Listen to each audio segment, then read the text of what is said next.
میں سب سے پہلے یہ بتانا چاہتا ہوں کہ مجھے یہ اعزاز حاصل ہے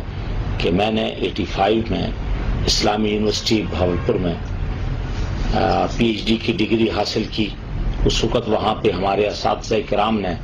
مجھے یہ کہا کہ آپ کو ایک یونیک ٹاپ دیا جاتا ہے، وہ انٹرفیتھ ہارمونی کا ہے، اور میں چونکہ پاکستان کا پہلا پی ایچ ڈی ہوں انٹرفیتھ ہارمونی پہ، اور میں نے بطور لیکچرار اس کے بعد پریکٹیکل بطور پروفیسر اپنی کیریئر کا آغاز کیا، اور پاکستان کا پہلا انٹرفیتھ ہارمونی پہ پی ایچ ڈی ہونے کی وجہ سے میں نے 2006 کو ایک قومی امن کمیٹی برائے بین المذاہبہ مانگی کے نام سے پلیٹ فارم قائم کیا۔ میں آپ کو بتانا چاہتا ہوں کہ اور سب یہ اس وقت بین المذاہبہ مانگی کام شروع کیا کہ جب ہمارے مذہبی رہنما کی انتہا پسندی کا عالم یہ تھا کہ وہ کسی نان مسلم کو ہاتھ ملا کے پھر جا کے ہاتھ دھویا کرتے تھے، اور مجھے یاد ہے کہ خطیب بادشاہی مسجد مولانا سید عبدالقادر آزاد کے ساتھ میں نے یہ کام شروع کیا۔ جب سانحہ شانتی نگر رونما ہوا تو ان میں شامل تھا جنہوں نے جا کے شانتی نگر میں جو اس وقت چرچ جو مسمار ہو چکا تھا، شہید ہو چکا تھا،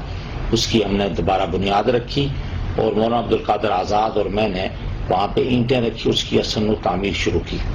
اور یہ بڑے اعزاز کی بات ہے کہ مولانا عبدالقادر آزاد جو خطیب بادشاہی مسجد تھے،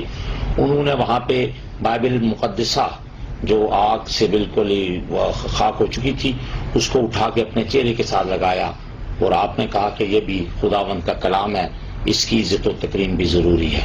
میں یہ سمجھتا ہوں قومی امن کمیٹی برائے بین المذاہبہ مانگی ایک سروے کے مطابق 182 معاملات ایسے پورے ملک میں رونما ہونے والے تھے کہ جن کے نقصانات سے پورا معاشرہ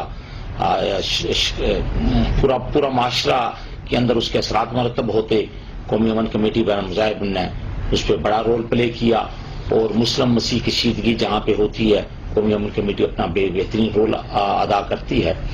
اس کی اور سب جو عینی حیثیت ہے وہ یہ ہے کہ یہ 2006 30 اگست کو بطور این جی او 1961 کے تحت باقاعدہ اسلام آباد میں رجسٹرڈ ہوئی، اور اس کا اپنا سرکار لوگو جو تھا وہ ہم نے اس کا لیا گورنمنٹ سے اور منظور کروایا، اور اس کے بعد مشتاق وکٹر صاحب پر وہ مملکت تھے، انہوں نے بھرپور سرپرستی کی، تو شوکت عزیز کی کابینہ کے اجلاس نے اس کی باضابطہ منظوری دی، اور جب 18ویں ترمیم کے تحت کوئی ملک کی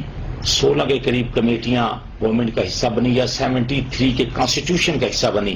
ان میں قومی امن کمیٹی برائے بین المذاہبہ مانگی بھی شامل تھی۔ پھر سابقہ دور میں یوسف رضا گیلانی صاحب نے اس کو کنٹینیو کیا، میاں نواز شریف صاحب کے دور میں یہ کنٹینیو رہی، اور اب بھی یہ اپنی قانونی اور آئینی حیثیت کے مطابق قائم و دائم ہے۔ اور ہم نے احتیاط کے طور پہ منسٹری سے باقاعدہ اس کا این او سی گورنمنٹ کا سرکاری لوگو لگانے کا لیا، کیونکہ گورنمنٹ کے پاس کوئی اور انسٹیٹیوٹ انٹرفیتھ کا اس وقت موجود نہیں تھا، تو گورنمنٹ نے اس کو باضابطہ طور پہ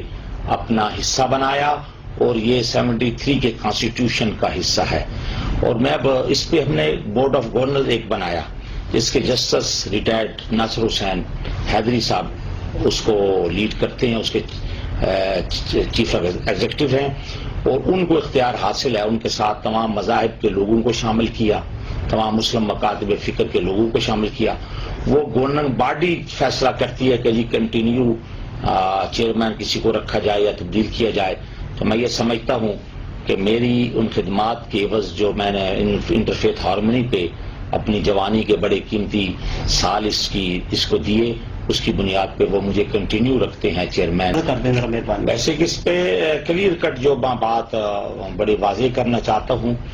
کہ میرے سوا یا قومی امن کمیٹی برائے بین المذاہبہ مانگی جو رجسٹرڈ ہے گورنمنٹ آف پاکستان کی،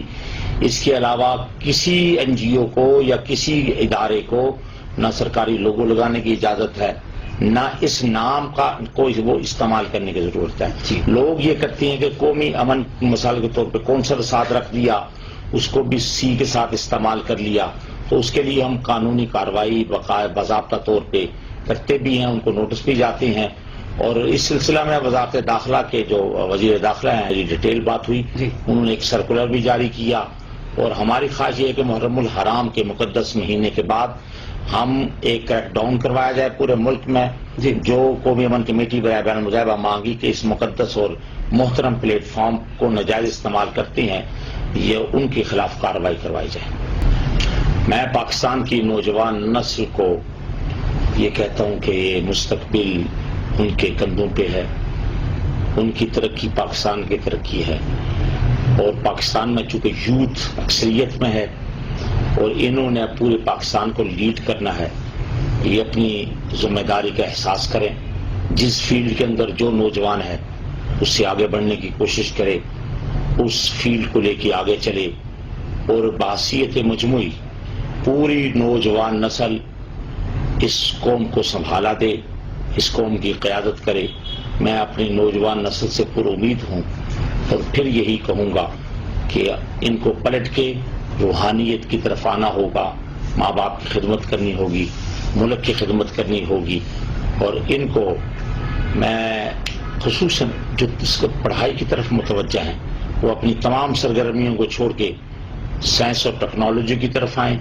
وہ کمپیوٹر سائنسز کی طرف آئیں۔ جس قوم نے تعلیم میں ترقی کی،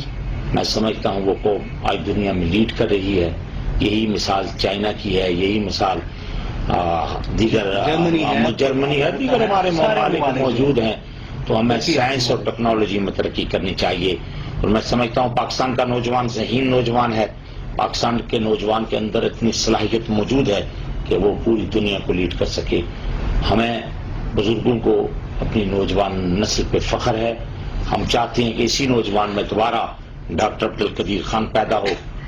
اسی نسل میں دوبارہ سر سید احمد خان پیدا ہو، یا دوبارہ قائد اعظم محمد علی جناح پیدا ہوں، علامہ اقبال پیدا ہوں، مشاہیر پاکستان دوبارہ جنم لیں، اور اس ملک کو حقیقی معنوں میں جس کا خواب قائد اعظم محمد علی جناح نے دیکھا تھا، اس کو بنا کے ہم